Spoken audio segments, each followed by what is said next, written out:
Hi, and welcome back to Inspired to Game. I'm Sean. And I am Lola. Today we are talking about Natera New Beginning by Horizon Games. We want to thank them for sending this prototype to us to review.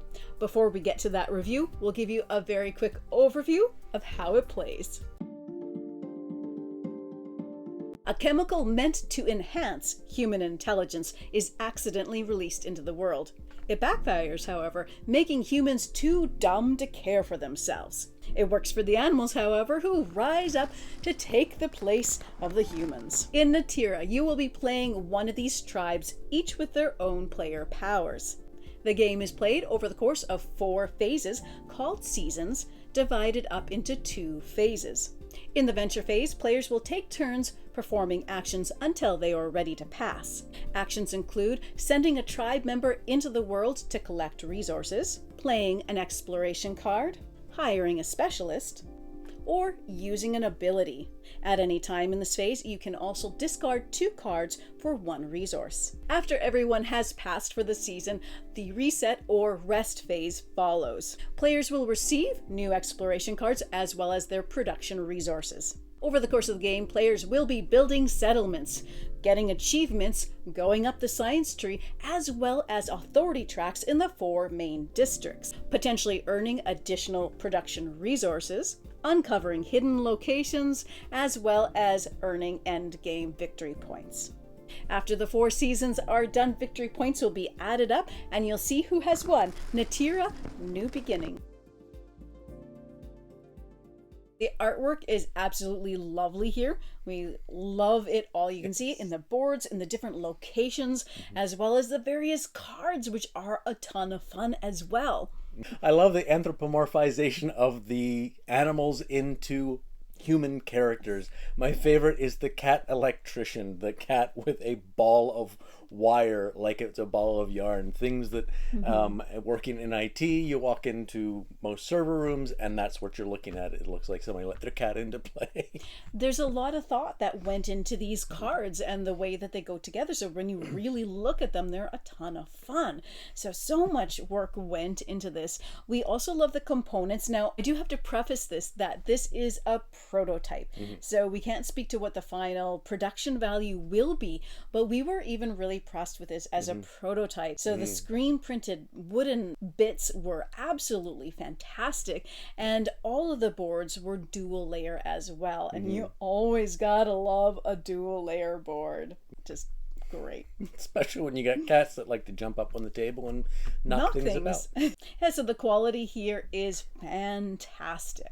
The theme is super fun here as well. So I love post-apocalyptic things, and usually they're dire and dark, and I love that. What I love here though is that it's a fun post-apocalyptic theme. I love this element of, humans being too dumb to take care of themselves and the animals rising up to take our place. It is a really great theme, and I think it's carried through really well. So you have the 5 districts. So there's a central forest location, and then there's a coastal, there's a rural, a city, a military, and as you take your workers and go explore these locations, you go progress up the authority track. As you're learning about them, once you get to a certain level, you unlock tier 2 locations, which are more powerful than the tier 1s and give you more choice when you go to that area.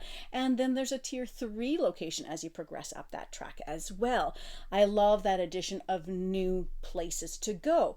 And what's cool is it's only available for those that are on the corresponding height of the authority track. So if you've unlocked tier 2 or tier 3, but people you're playing with aren't quite there yet, now you have locations that are only available to you until they join you up at that level. Yeah. And that's really nice, and that can play really well into strategies in the game too. Yeah, you're the only one that can build a settlement there, you're the only one that can send your workers there. So as you're visiting these locations, you're gathering resources from them, and they correspond to the location as well. And these resources are critical for essentially building a bit of an engine between your specialist cards that can have extra abilities or garner you extra resources come the reset phase, as well as being able to play exploration cards too.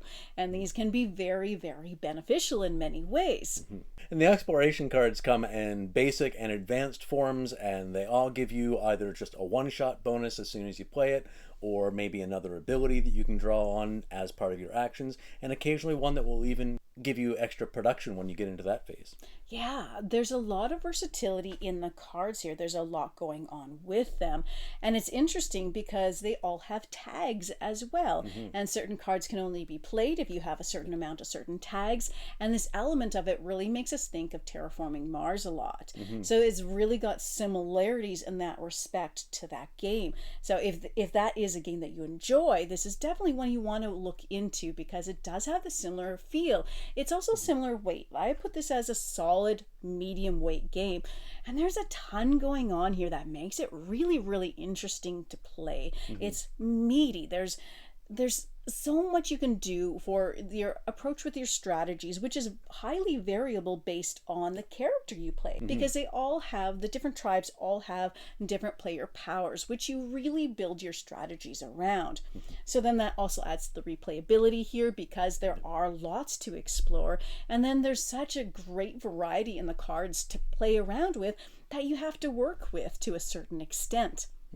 As well, your tech tracks. Each tech track board is different, and it has two sides. So once you do get a tech track in front of you, you get to pick a side that works best with the tribe that you have been dealt or that you have chosen to play with in this game. Yeah, and there's a lot of great rewards for progressing up that science tree as well, which is fantastic. The top usually being extra victory points as well. So it's a really, really beneficial thing to work those. And we largely felt that these different tribes and powers were really well balanced. And the cards seem to be very well balanced too, but there's a lot of variability in the strengths of these cards. And it's possible to have a game where you just really are not getting good cards at all to work with, which can be frustrating at times. Things that help with this is they do have a draft variant where you can draft the initial cards, which does help if you have crappy luck. As well, there's a lot of flexibility in changing your cards around. So there are places you can go to where you can draw new cards. There's powers that can come up through your various exploration cards where you can cycle through. As well, if you're just not having good cards, you can discard for resources as well. So when you have a hand that isn't that useful for you, there is flexibility in what you can do to improve upon it. Yeah, it's great. The cards do have uses beyond what's printed on them. Occasionally you might have a space that requires you to discard a card, or a specialist that requires you to discard a card or two. So it's nice to just have a handful. You're only allowed 8, but then when you discard down to those 8, if you've discarded 2, you take that as the discard action and you gain a resource. So don't forget to do that. But it's nice that no matter how you discard down, you are gaining something from that as if you had decided to do it of your own volition. Yeah, and in a way, your cards are almost like a resource too. Because say, for instance, in the Central Forest area, you get additional better resources than you do in the various other districts, but you don't get to go up the corresponding authority track when you go to the forest, and it costs a card to spend in order to get those additional resources. So it is good to have extra cards on hand. I feel like this played really well at 2 players. That's all we played at it with this one, and it did well. It's, a very typical Euro. There's not a huge amount of player interaction. It's mostly competing on the various authority tracks, and who's ever the highest is going to get extra income and resources for that next season, which is really fantastic. And of course, if you're vying for specialists in the open draft there as well. But other than that, there are 1 or 2 cards here and there that can directly affect each other. But generally, it's just playing side by side, and then in the end, seeing who has garnered the most points. Yeah, it's I can't think of a lot of cards that did something to another player. And then of course there's you can block a site using a leader as opposed to an explorer, and that's pretty much all the interaction you get. Yeah, which is how we actually like it. So for my final thoughts, I gotta say I absolutely loved this game. There is so much going on. I always found it exciting. It was never dull. All the aspects of the game really fit well together, like exceptionally well. And I know that this is a first game designed by the designers, and that really impresses me because they did a fantastic job putting this together. I love a solid medium weight Euro, and here Natera really delivers. Yeah, I think it's a great looking worker placement game with engine building elements that I really love. And I think if you like Terraforming Mars, you're really going to love this game. So if you are interested in checking out this game, we will have a link to the Kickstarter down below. In the meantime, thank you so much for watching our review today. If you've enjoyed the content, please support the channel by subscribing. And as always, happy gaming, gaming, folks. This is a game by... why do I have to say this is a game? It's clearly a game. That's all we cover. This is a game. Horizon Games. Natera by Horizon Games. Just to mix it up. Just to mix that. Natera New Beginning. By Horizon This is a banana Games. in a box. You would be surprised to know.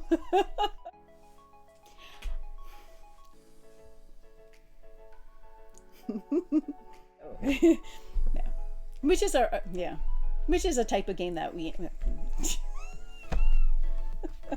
What? I'm not going to say that. No, that I'm going to say. No. Okay. Everyone has passed for the season. The reset or rest phase commences. That sounds so formal.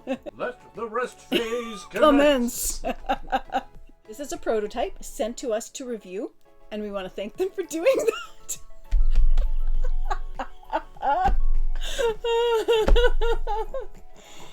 Horizon Games, who we want to thank for sending this prototype to review. Script written by Yoda, it was. That was the I'm participating too. I love the I'm going to try and say this word. I love the anthropomorphization. I can't say that word. Anthropomorphization? Post a couple. Anthropomorphization. Post-apocalyptic. Great video, Lola. Sean was there too.